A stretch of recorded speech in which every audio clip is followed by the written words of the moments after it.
I'm afforded the really unique opportunity to play with the latest smartphones, which for me is a dream come true because I love mobile tech.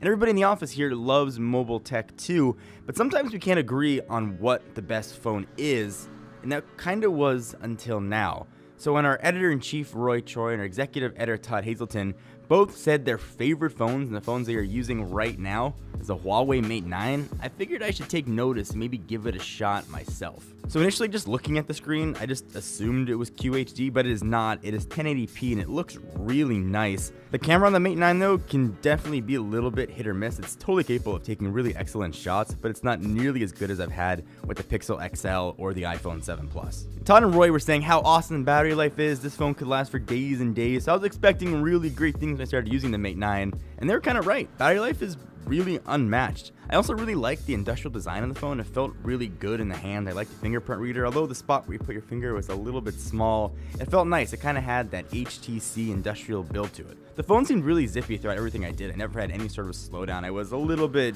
dubious about the Kirin processor, but no issue at all with any sort of speed decrease. I played games, watched movies, multitask, everything worked perfectly. The Mate 9 is really good at a lot of things. It's not great in any one, but it's not bad at anything either. It's a really well-rounded phone, and I could see why Todd and Roy liked it. But the caveat comes with probably don't pick one up right now. I did a video a few weeks back saying you should probably wait to buy a new smartphone. That still holds true. I want to see what happens at Mobile World Congress. So at the beginning I said this was Todd and Roy's favorite phone. I think it's probably one of mine too at this point as well. It's not as flashy or even as fast as the Pixel, and the pictures aren't as good, but it does everything really well. And there's a few things that those devices don't do, the Pixel XL and the regular Pixel. Have you guys tried the Mate 9? Do you like it? Do you not like it? Let me know in the comments down below. Give the video a thumbs up. We certainly appreciate it. Until next time, I'm John Ranger from Techno Buffalo.